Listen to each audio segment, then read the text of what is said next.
Good morning, Gamecock fans. Today is Friday, June 27th, the year of our Lord, 2025. This is Coffee with JC Shurburtt. Thanks for joining me this morning.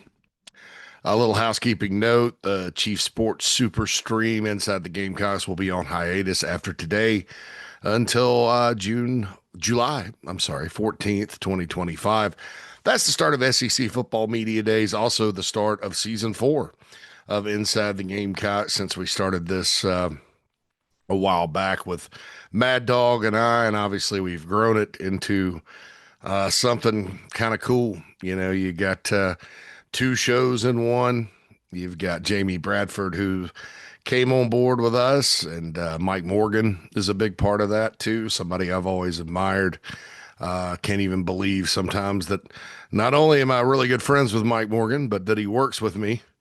That's when I was younger and listening to him call baseball games at Carolina. And he's not that much older than I am, but it was, you know, somebody I kind of looked up to and admired. And now Mike Morgan comes on our show, and we do JC and Morgan, and very involved professionally and personally with Mike Morgan, a dear friend of mine. So certainly couldn't be more pleased just to kind of look at how things have gone here with Chief inside the Gamecocks. And of course, it all facilitated out of the bigspur.com, which is kind of the home base for everything. And it wouldn't be possible without all of you either out there that listen every day. So certainly appreciate everything. Coffee will continue next week. I believe we'll have a JC and Morgan during that time to kind of whet the appetite for college football, if you will. But the super stream, the 4-hour stream every day, we like to take breaks over Christmas and then during this time of the year just to recharge and do some new production, get a new season going, and kind of plan. Obviously, you got to plan, and Mad Dog needs a break too. You know, if I got to be off, we can cancel one of the shows. If JB has to be off, we kind of can fill that in, but Mad Dog's our only behind the scenes guy. So he pushes the buttons, and if he's out, it doesn't work, so he doesn't get a break. So that's a big reason why we do this. But certainly, we do coffee a different way, and I think we're gonna pull Mad Dog off the beach to do JC and Morgan or two in the coming weeks. And obviously, you can get JC and Morgan on the Chief Sports app and right here on our YouTube page. Big news for South Carolina yesterday in recruiting Sequel Patterson, the class of 2026 now. Wide receiver from Indian Land High School in South Carolina commits to the Gamecocks over a host of other offers, Tennessee, Georgia, you name it. You know the story there. He was the 18th ranked overall player in the country, which would have put him in the 5-star range for 2027. He reclassifies to 2026. I think he's number 247 in the composite right now. I do expect with his final year of high school football, barring injuries or something like that, he will continue to rise back up. I don't think that there's any question that he is a talented and electric athlete, really great player. Alex Jones, who's seen him in person, if you listen to the show yesterday, he's really high on him. So is Hale McGranahan. So am I. I think he's absolutely, if he stayed in the 2027 class, one of the top playmakers in the country, not just South Carolina, but the country with that. But he's decided to enroll early in kind of the tradition of Donovan Murph and Jordan Gidron and Mike Furrey. Call it Fury. Mike Furrey, the wide receivers coach, continues to recruit at a high level. First of all, on Patterson, like I said, dynamic playmaker, excellent foot speed, excellent straight line speed, excellent hands. He's got a lot of wiggle. He can make you miss in a phone booth. Electric is what's been used to describe him. Total baller. I guess one of his quotes that he told Alex Jones was he's got that dog in him. And that's good to hear. A lot of South Carolina kids do. And that's good when you're talking about his future and upside and what he'll bring to the program starting next season. Certainly a candidate to play early. You've got a lot of young receivers. That's going to be a lot of competition, but that's a core tenet of the Gamecocks program. And you don't stop recruiting just because you had a good group in one class, because with the transfer portal, with injuries, with development, and that group's still young. I mean, you can be sitting on cloud nine in 1 minute, and then the next cycle you're like, wow, you got to go get four portal guys and kind of piece it together. So you keep recruiting, especially within the state, because you want to get just about everybody you possibly can that's good enough to help you at South Carolina. The theme of yesterday that I like to see was, the best stay home, the best in the state, stay at South Carolina. And some of you may not remember this. It's chapter number 100 in the story of my life. If I'm getting older, there was a time that just didn't happen. Clemson and South Carolina would battle over the guys that weren't leaving for Florida State or Tennessee. And Clemson's gone and done its thing. They still are a factor within the state. Obviously, Polo Anderson, Amari Adams, they still get their share when they go after guys. But then, South Carolina, even through the lean years, the end of Spurrier and Muschamp, they did a good job of keeping most of the top talent in the state. And that's critical, because the state of South Carolina is only going to continue, in my opinion, to produce more and more high-level players. If you look at 2027, you got to take Sequel out of it now, but 2026 and 2027 have been trending up as far as number of Power Four level players within the state. The population's growing. That's obviously a big factor. I've mentioned before, Tennessee has expanded its in-state offerings as far as Power Four talent each and every cycle. And as South Carolina continues to grow, there's drawbacks to that, obviously. I hope there's room for me and my wife when we move back. But obviously it helps with football. And because the larger your state, the better. I mean, North Carolina, as a state, is approaching about 12 million people. Probably wouldn't be known as a football state nationally, with the Tobacco Road basketball programs and all that. But over the last 10 years, 96 NFL draft picks from North Carolina compared to 49 for South Carolina. So population does matter as far as all that goes. And as the in-state talent base continues to grow, that's just going to benefit South Carolina, given the fact that Shane Beamer and his staff have been relentless in recruiting the state and keeping guys at home. And it was trending that way since before Beamer. Steve Spurrier and his staff deserve a lot of credit. I think Will Muschamp deserves some credit for landing some guys like he did, like Jordan Birch and Zach Pickens. So and those were not only kind of lean years for the Gamecocks, they were kind of lean years when you look back on it, as far as blue chip talent or blue chip prospects in the state. A lot of the guys South Carolina ended up sending to the NFL from the state were not rated very high coming out, thinking about Darius Rush and guys like that. So it's all this sets up good for the future of the program. And that's really what recruiting is it's about the future. And quite frankly, I know I've had a little time off and stuff here this month, but it's been refreshing for me to kind of dig into this. Instead of the transfer portal dominates conversation these days, and roster movement in college football. But June and then into July, when people commit, is the one time we can kind of focus on recruiting old school, and that's kind of where my roots are, obviously, from back in the day. So been refreshing to kind of dig into it like I have. I have a story up on thebigspur.com for VIP members, by the way, where I kind of update everybody and give a state of the union, if you will. I did put in a new crystal ball, two new crystal ball picks today. Joined my colleagues, and I should have done this a couple of days ago, and I forgot. Right? Duh.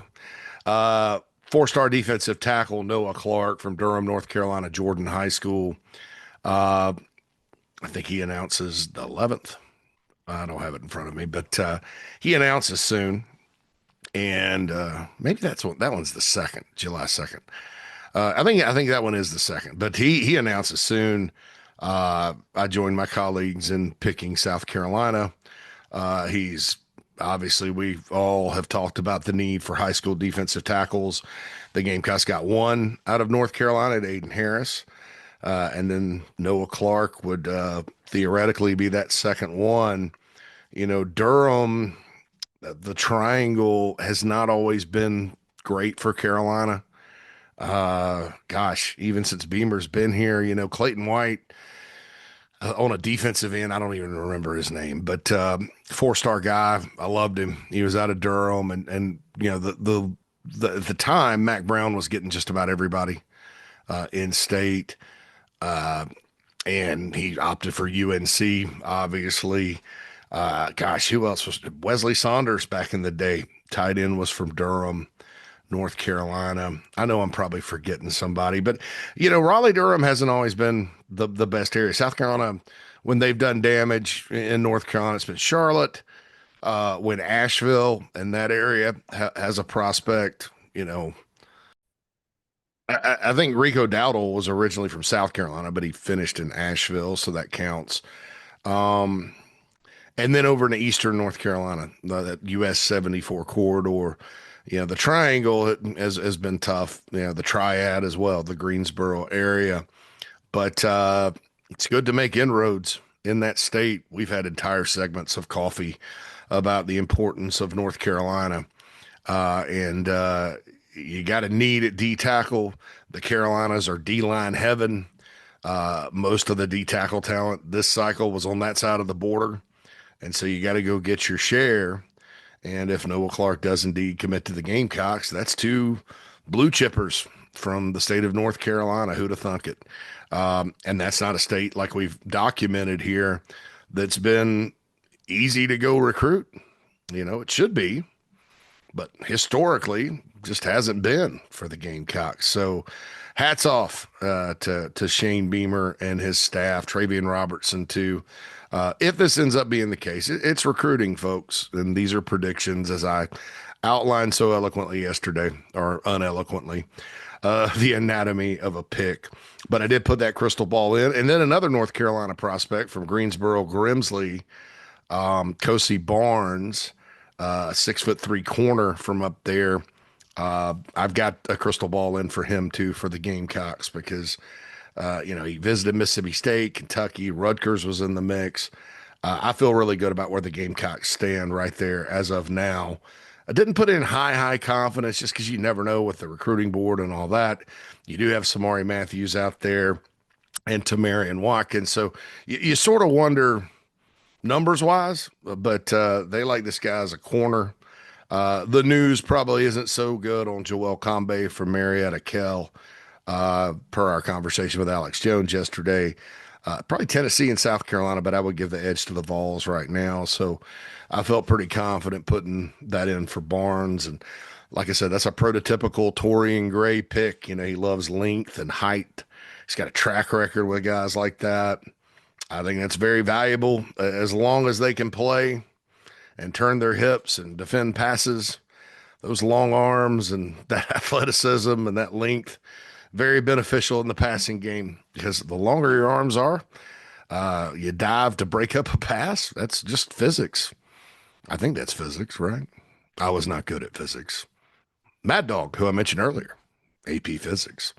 Stepson took physics this past year. Huge mistake.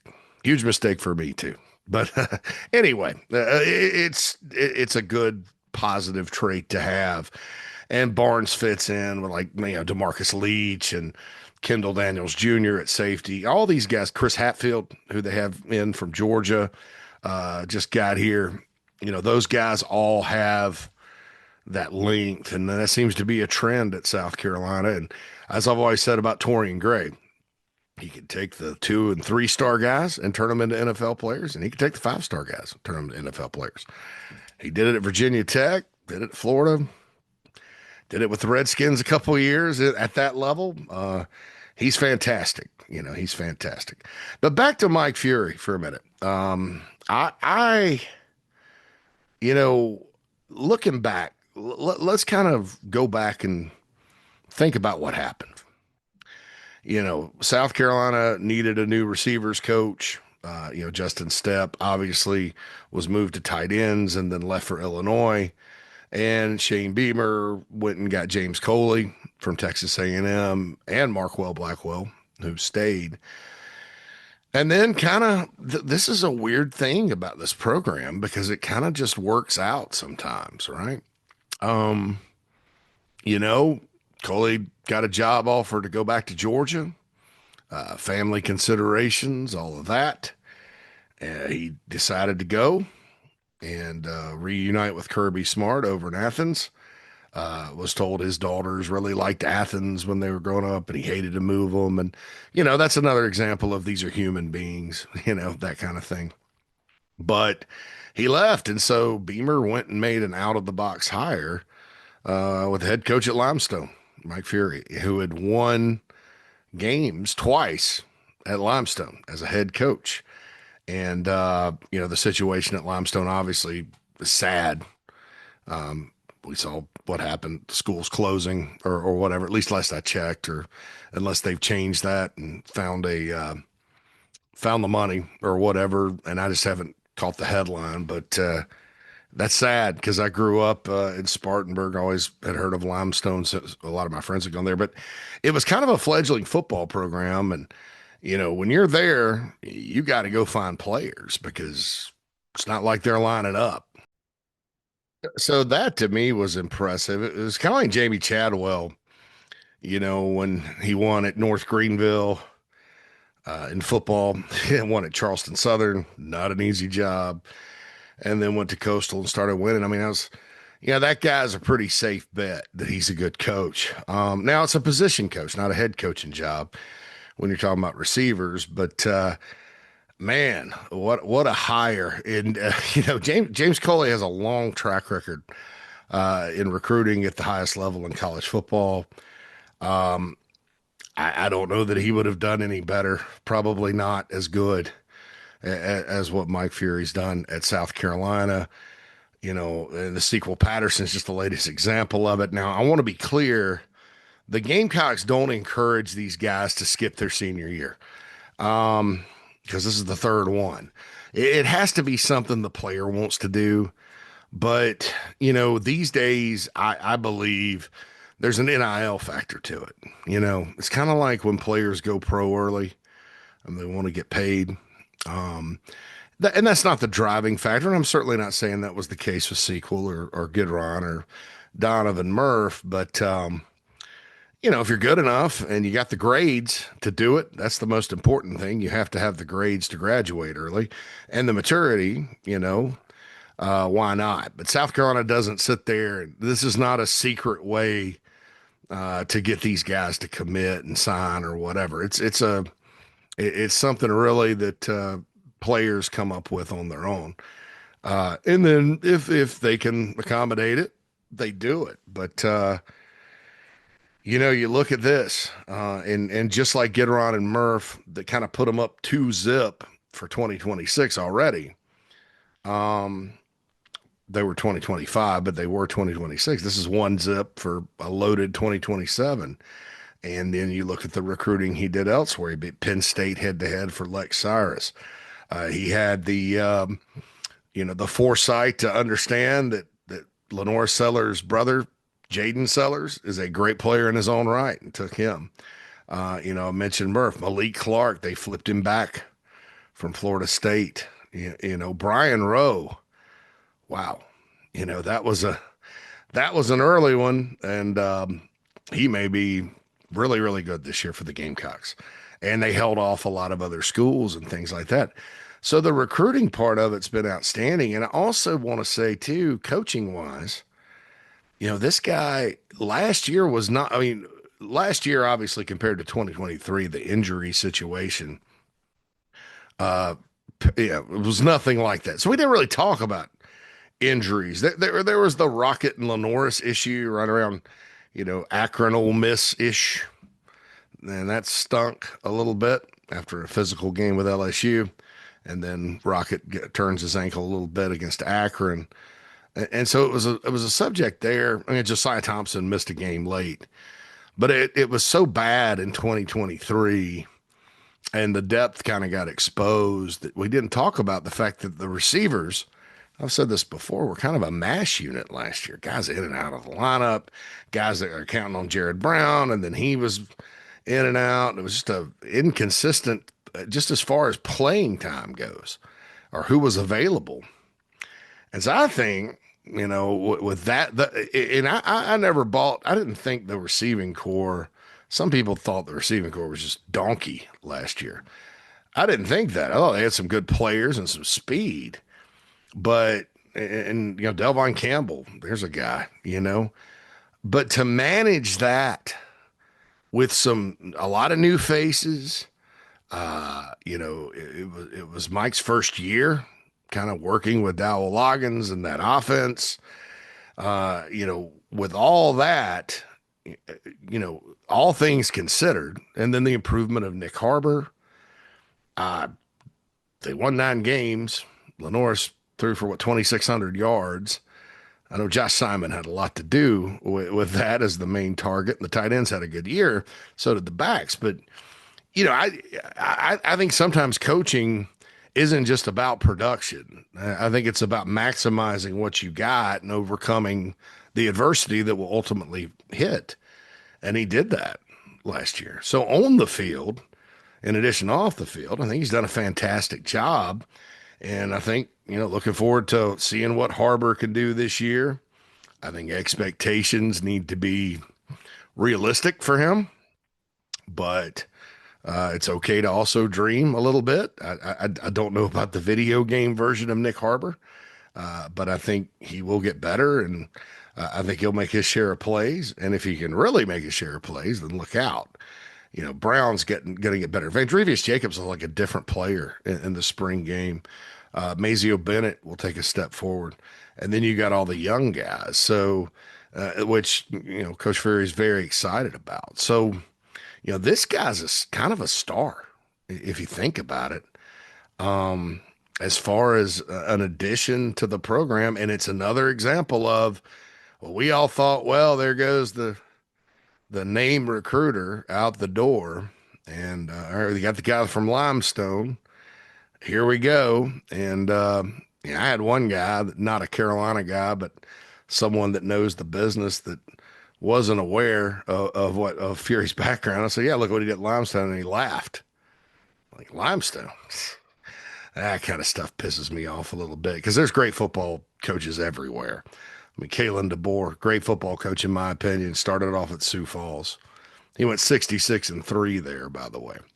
I mentioned Chadwell earlier, right? Everybody in Gamecock land will bring up Jamie Chadwell whenever Shane Beamer struggles, but that's just how it goes. But this guy also was it wasn't just like he was a small school guy either. He was the receivers coach for the Bears, Chicago Bears, for a good long while. And he also played in the NFL. And get this, he played both ways. Travis Hunter, eat your heart out. Nah, he started 1 year at safety, a bunch of games, and then he played receiver a bunch of games. I mean, the guy, how many guys can say that they did that? Plus, he was like a walk-on in college. I mean, just a great story as far as his background. But anyway, we talk a lot about assistant coaches and how they're doing and how they're not doing and all that. But this guy, absolutely, this is impressive. The run he's been on. Obviously familiar with the state of South Carolina because of his time at Limestone, and it just kind of it worked out. It's kind of like, gosh, remember Steve Spurrier hired Brian Van Gorder, and at the time Van Gorder had been with the Falcons as linebackers coach, coming back to the SEC as a DC. We remembered all of his great defenses he had at Georgia, which were nasty. Let's just be honest. And everybody thought, great, great, great. Well, then the Falcons DC job opens up and he hightails it back to Atlanta. It, NFL D coordinator job, only 32 of those, right? And so he leaves.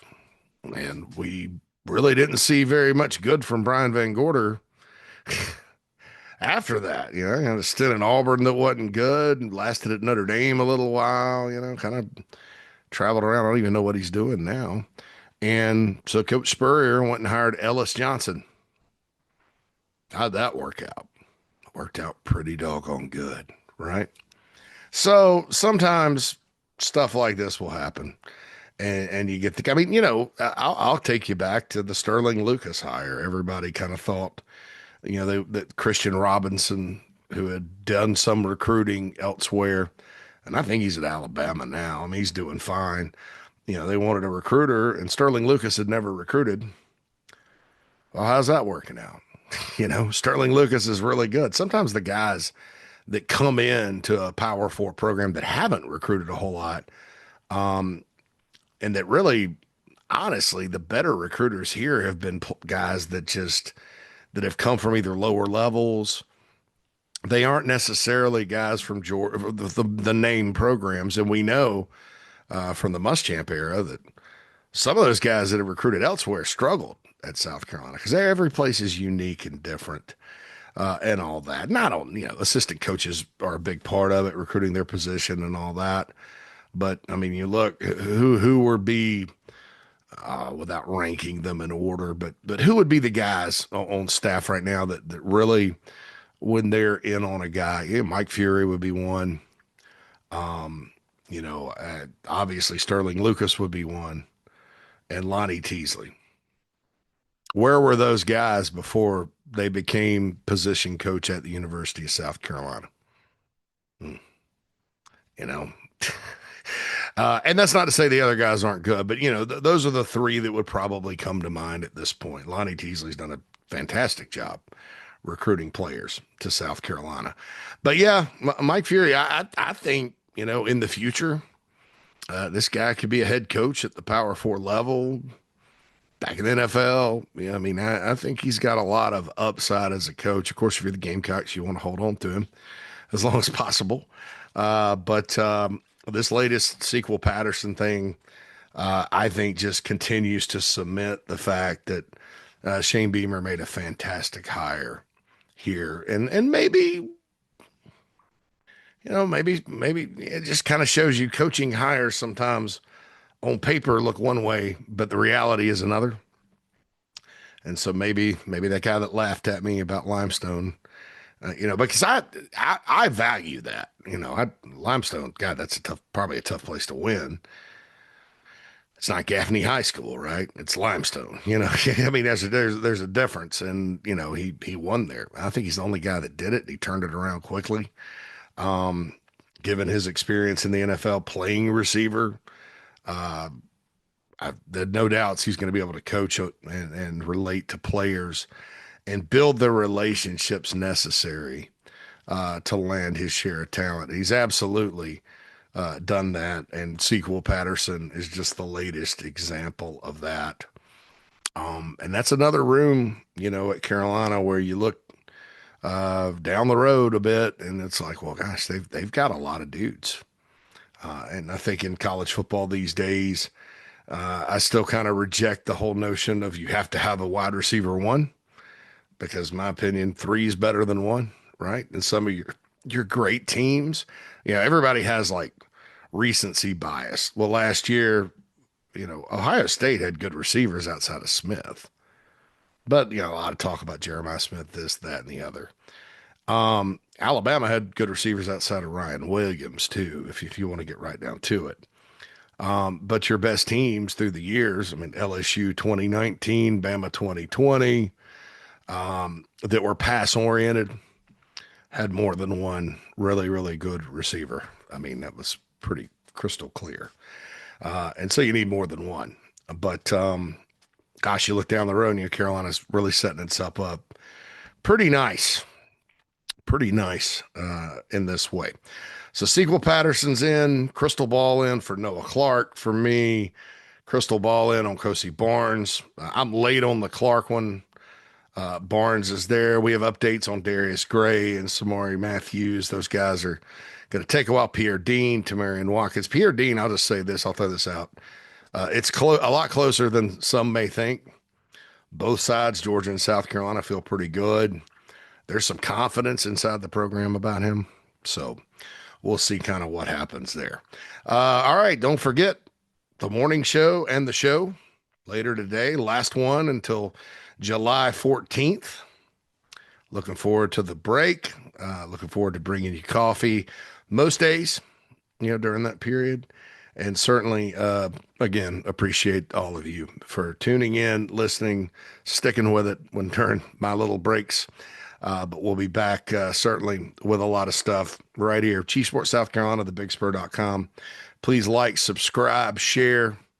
If you're on podcast, go rate us 5 stars. All right, folks. JC Shurburtt, coffee. I'm out. Holla.